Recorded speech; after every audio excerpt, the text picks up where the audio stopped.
Welcome students. हम लोगों ने क्लास 10 का circle area of circle chapter कल कंप्लीट किया है और मैंने आप लोगों से कहा था कि उससे रिलेटेड कुछ इम्पॉर्टेंट क्वेश्चंस मैं नेक्स्ट वीडियो में लेके आऊँगी।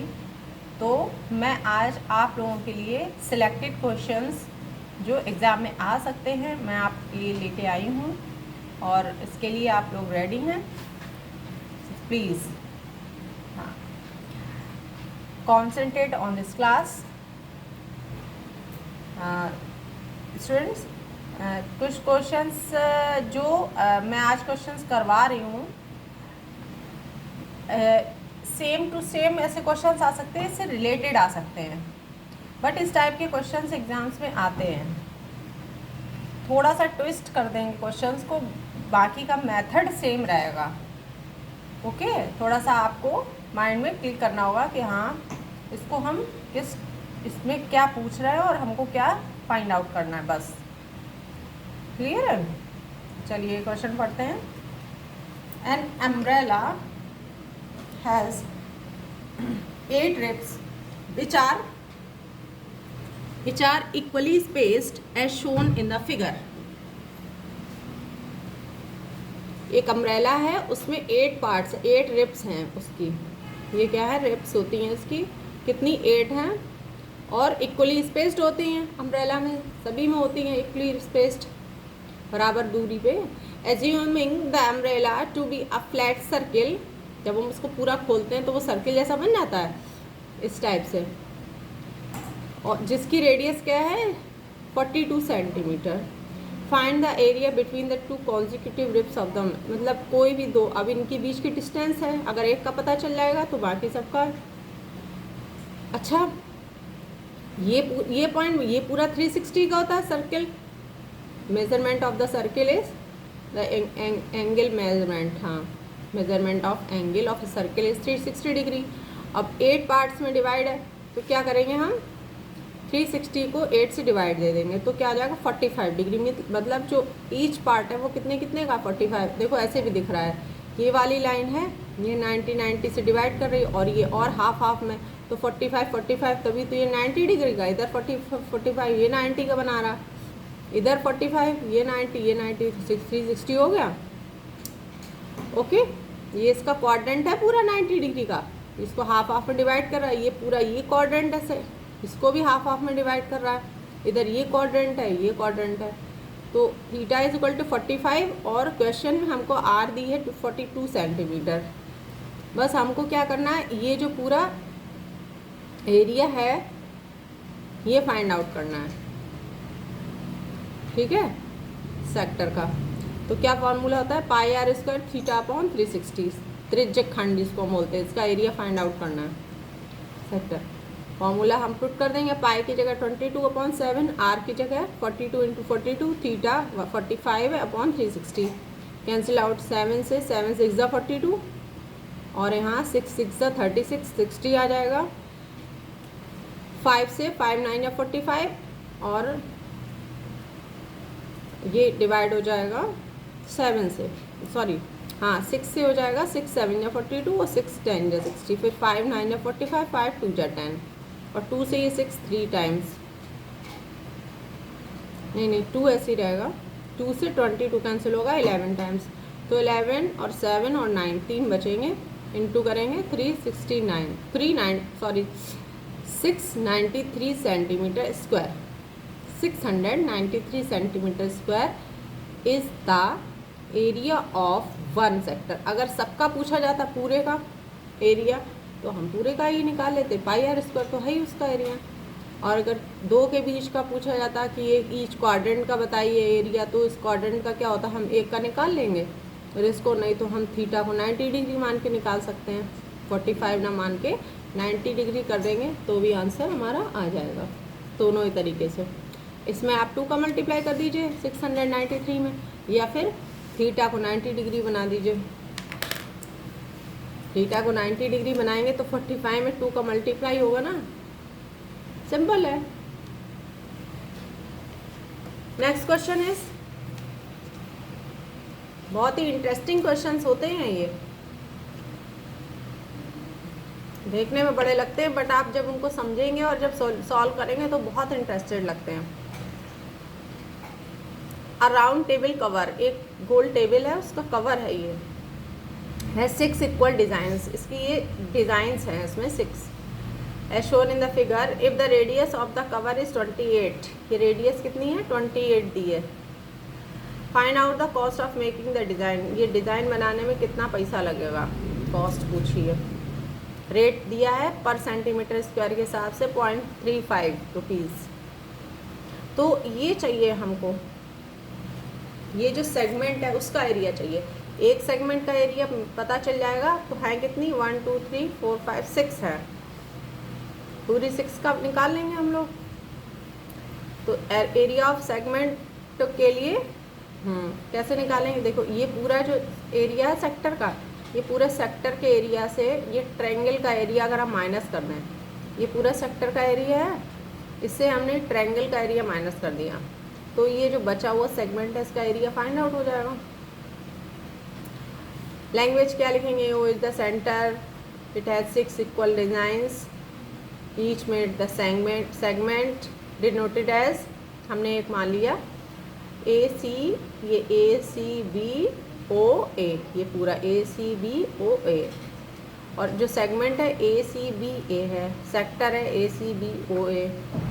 अच्छा, अब 6 इक्वल पार्ट्स में है तो 360/6 करेंगे। 60 ईच एंगल कितने का बना रहा है 60 डिग्री का बना रहा है, थीटा 60 डिग्री। आर दी है 28 सेंटीमीटर, तो एरिया हम लोग सेगमेंट का फाइंड आउट कर लेंगे। Area of segment A C B A is equal to area of sector minus area of triangle, तो pi R square theta upon 360 minus, ये कैसा आइसोसेल्स है, आमने सामने की ये रेडियस है इक्वल है, तो आइसोसेल ट्रायंगल का फॉर्मूला √3/4 ए स्क्वायर होता है formula, area of ISOCELL triangle. Value put कर देंगे और सॉल्व कर लेंगे बस। पाई आर स्क्वायर की जगह 28, थीटा 60, 60/360 माइनस √3/4, 28 × 28, 7 4 × 28, 0 0 6 6 × 36, 2 से कैंसिल हो जाएगा, 2 2 × 4, 2 3 × 6, मल्टीप्लाई 22, 2 28 का मल्टीप्लाई करेंगे 1 2 3 2 अपॉन यहाँ पर 3 बच गया 3 माइनस 7 का 28 में और √3, क्योंकि ये 4 7 × 28 कट गया, नीचे डिनोमिनेटर में कुछ भी नहीं बचेगा। हमको क्वेश्चन में दिया है यूज़ √3 इज इक्वल टू 1.7, तो 1.7 √3 की जगह लिख देंगे। 1.7 को क्या लिख सकते हैं, पॉइंट हटा दिया, नीचे 10, 17/10 × 196, 2 से कैंसिल कर दो, 2 9 × 18, 2 8 × 16 और 2 5 × 10, इसका मल्टीप्लाई कर लिया, इतना आ गया upon 5, this minus this, LCM 15 आ जाएगा, 5 का इसमें मल्टीप्लाई करेंगे, 3 का इसमें और माइनस कर देंगे, आंसर आ जाएगा 1162/15 सेंटीमीटर स्क्वायर। अब ये एक का आया, एक सेगमेंट का, ये जो एक है, एक सेगमेंट है इसका। अब ऐसी सेगमेंट कितनी है, 6 सेगमेंट्स हैं, 6 डिज़ाइन बनी है, एक डिज़ाइन का तो एरिया आ गया, बाकी 6 के लिए हम 6 में मल्टीप्लाई कर देंगे। For all 6 segments total area क्या हो जाएगा, दिस × 6, तो सीधा सीधा ये सिर्फ 5 3 से कट जाएगा, 3 2 × 6, 3 5 × 15, 2 का इसमें मल्टीप्लाई कर दो अपॉन 5, ये सेंटीमीटर स्क्वायर टोटल आ गया।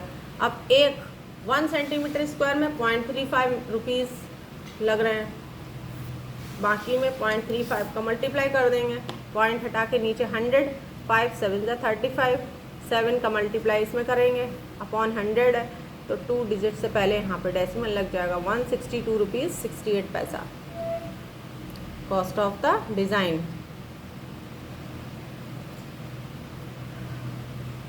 क्लियर?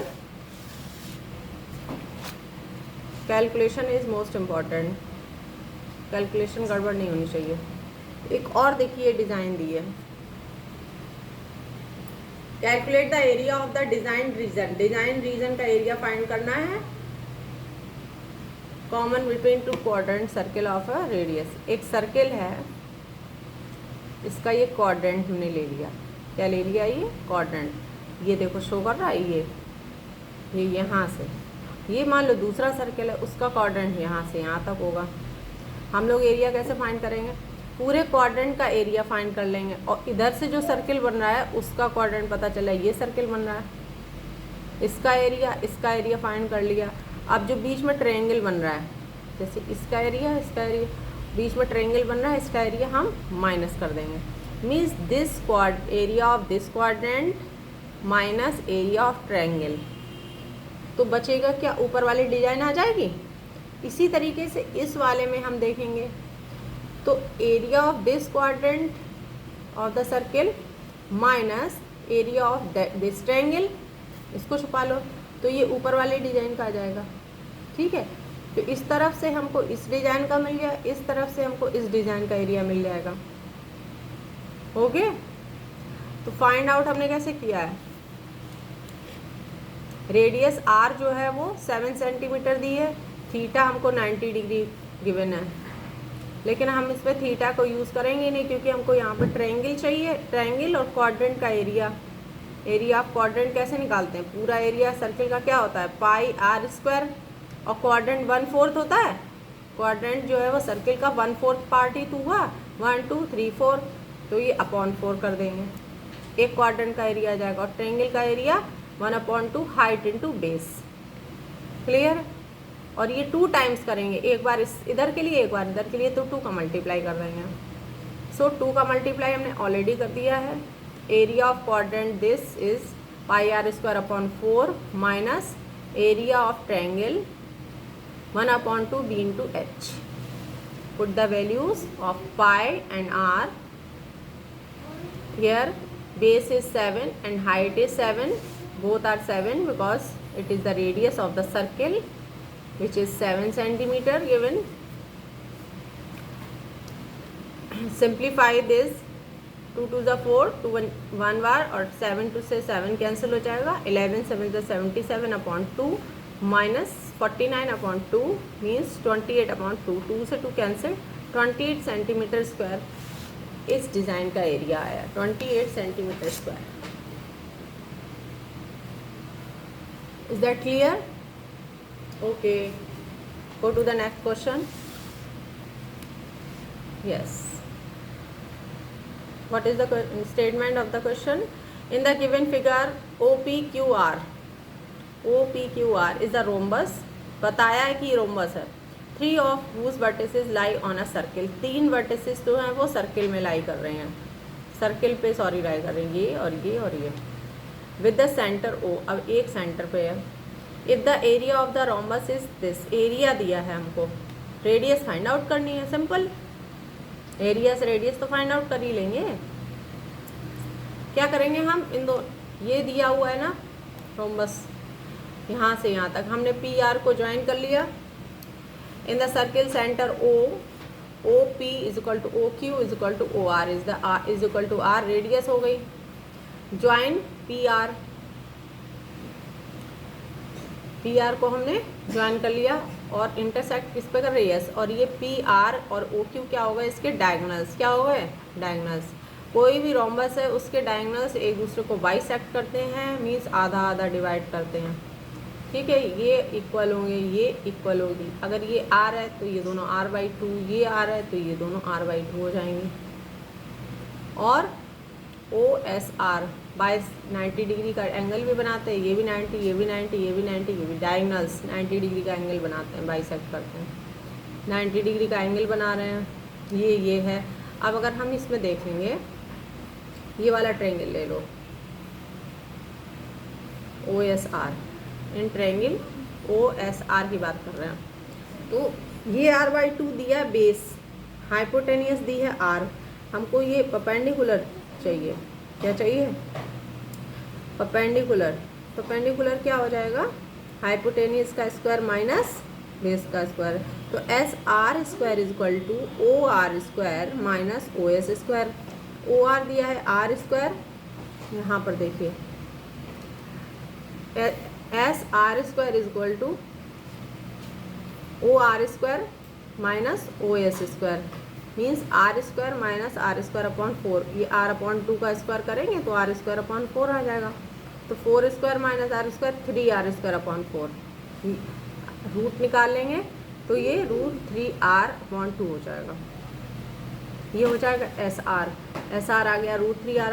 अगर हम PR चाहिए तो इसका डबल कर देंगे भाई, ये लेंथ इक्वल है तो PR 2 × SR 2 × दिस √3r आ गया।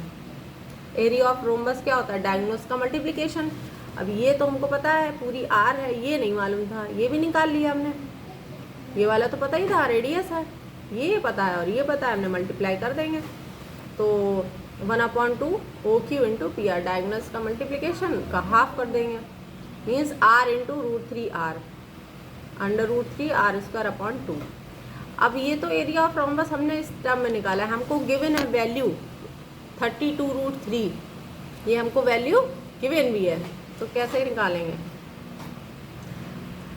√3r²/2 = 32√3, √3 से √3 कैंसिल, r² 64, स्क्वायर रूट कर लेंगे तो 64 का स्क्वायर रूट 8 आ गया, 8 8 64 होता है। 8 सेंटीमीटर इसकी रेडियस रोम्बस की आंसर आ जाएगा। ओके, सिंपली मैं फिर से बता देती हूँ, इस फिगर में आपको कुछ नहीं करना है, ये गिवन है, सिर्फ आपको PR की डिस्टेंस निकालनी है, वो भी आप इस इधर वाले ट्रायंगल से निकालो या इधर वाले, CR/2 है, ये R है। परपेंडिकुलर आपको चाहिए, परपेंडिकुलर निकालने के लिए this square minus this square. अब फिर उसके बाद में इसका डबल कर दो, PR आ जाएगा √3r, जब डबल आ जाएगा तो 1/2 PR × OQ मल्टीप्लाई कर देंगे बस, और उसको हम जो क्वेश्चन में दिया है वैल्यू उसके बराबर में रख देंगे, R की वैल्यू आ जाएगी। चलिए next question. The short and long hands of a clock are 4 cm and 6 cm long respectively. Find the sum of distances traveled by their tips in 2 days. Take pi is equal to 3.14. 22/7 नहीं लिखना है, 3.14 लिखना है पाई। Understand? देखो एक clock है, इसमें एक छोटी सुई होती है और एक बड़ी सुई होती है। इस बड़ी वाली को बोलते हैं long hand and this is the short hand. Okay, it's that clear? In 2 days, हम 2 डेज की बात कर रहे हैं। 1 डे में 24 आवर्स होते हैं, मीन्स ये, और 2 डेज में होगा 48 आवर्स। अच्छा, और वाली जो होती है, जो शॉर्ट हैंड है, वो दिन में सिर्फ 2 ही बार घूमती। भाई 1 बजा 12 2 बार बजते हैं, और तो वो 2 बार ही तो घूमेंगी, 2 राउंड्स लेती है 1 डे में 24 घंटे में। और जो घंटे वाली सुई है, R वाली सुई, वो 2 राउंड घूमती है एक दिन में 24 घंटे में 2 बार चक्कर लगाती है घड़ी का, सिर्फ 2 बार। शॉर्ट हैंड की बात कर रहे हैं। लॉन्ग हैंड तो 24 घंटे तो 24 बार घूमेगी, 1 घंटे में घूम के आई, फिर दूसरे घंटे में, फिर तीसरे घंटे में, ऐसे 24 घंटे में 24 बार घूमती है। और 2 दिन में तो 48 बार घूमेगी, 24 दूनी 48, 24 का 2 में मल्टीप्लाई करेंगे 48 टाइम्स राउंड करेगी, घड़ी का चक्कर लगाएगी, गोल गोल घूमेगी। मतलब ये फिर घूम के आई 1 बार, फिर 2 बार, फिर 3 बार, 4 बार। बड़ी वाली की बात कर रहे हैं। Long hand 24 rounds and short hand complete 2 rounds in a day. और 2 डेज की बात करेंगे तो इस शॉर्ट हैंड की क्या हो जाएगी 4 राउंड्स। तो ये लिखा इन 1 day short hand completes 2 rounds and in 2 days it will complete it 4 rounds. 2 दिन में कितने कंप्लीट करेगी 4 राउंड्स। अच्छा, एक राउंड में क्या है इस कितनी, अच्छा ये डिस्टेंस पूछी है, एरिया की तो बात कर नहीं रहे हैं, डिस्टेंस की बात कर रहे हैं, मीन्स सरकमफ्रेंस की बात हो रही है। किसकी बात हो रही है? Circumference of the circle. क्या होता है 2πr। ये तो एक ही के लिए ना, एक राउंड है तो 2πr, 2 राउंड है तो 2 × 2πr, 3 है तो 3 × 4 राउंड लगा रही है। शॉर्ट हैंड की बात कर रहे हैं तो लेंथ क्या हो जाएगी 2 दिन में वो कितना लेंथ कवर कर रही है, कितना चल रही है। फर्स्ट शॉर्ट हैंड के लिए मानिए L = 4 × circumference, means 4 × 2πr। 4 round लगाएगी तो सर्कमफ्रेंस में हमने 4 का मल्टीप्लाई कर दिया। Radius short hand and long hand of a clock 4 cm 6 cm। Short hand की 4 सेंटीमीटर है, लॉन्ग हैंड 6 सेंटीमीटर। सुई की लंबाई दी है, यानी कि वो रेडियस हो जाएगी उसकी। देन आर की जगह 4 पुट कर दिया, तो 4 into 2 pi into 4 is equal to 32 pi. अभी इसको पाई को हम ऐसा रखा रहने देंगे centimetre. For long hand it completes 24 rounds in 1 day and in 2 days it will be completed 48 rounds. So length of the long hand is equal to 48 into 2 pi r. 48 into 2 pi, 48 round लगाएगी ना। पाई इसमें जो second long hand उसकी length 6 centimetre दी थी, तो into 6, 6 2 ज़ा 12 का 48 में मल्टीप्लाई करेंगे 576 पाई सेंटीमीटर। आंसर हो जाएगा। और हम टोटल दोनों सुइयों की डिस्टेंस पूछिए। Sum of distances travel by their tips in 2 days। Sum of distances दोनों का सम निकाल लेंगे, मीन्स 32 पाई प्लस 576 पाई। इन दोनों का ऐड करने पर कितना है? 608 पाई। ये सेंटीमीटर आंसर हो गया। पाई की वैल्यू 3.14 पुट कर देंगे तो आंसर आ जाएगा 1909.12 सेंटीमीटर। इतनी डिस्टेंस दोनों कवर करेंगी 2 दिन में। Is that clear? Digit change हो सकते हैं, क्वेश्चन ट्विस्ट हो सकता है, बट आपको ये क्लियर रखना है कि जो शॉर्ट हैंड है यानी कि घंटे वाली सुई है, शॉर्ट हैंड नहीं लिखा होगा तो और वाली पूछ लेंगे, मिनट वाली पूछ लेंगे। ओके, तो वो दिन में 2 बार घूमती है, लॉन्ग हैंड दिन में 24 बार घूमती है। तो 2 दिन की जगह 3 दिन पूछ ले, 4 दिन पूछ ले, तो उस हिसाब से आपको राउंड काउंट करने हैं और सरकमफ्रेंस में मल्टीप्लाई कर देना उतने का। जितने राउंड है उतना उसी का मल्टीप्लाई करना है। क्लियर है ना? और देखिए ये आपके जो थोड़े से इंपॉर्टेंट क्वेश्चंस थे ये मैंने आप लोगों को क्लियर कर दिए। इससे रिलेटेड और भी क्वेश्चंस आपकी बुक में दिए होंगे, उनको आप लोग सॉल्व करेंगे, प्रैक्टिस करेंगे और नेक्स्ट टॉपिक के लिए तैयार रहेंगे। तब तक के लिए बाय बाय।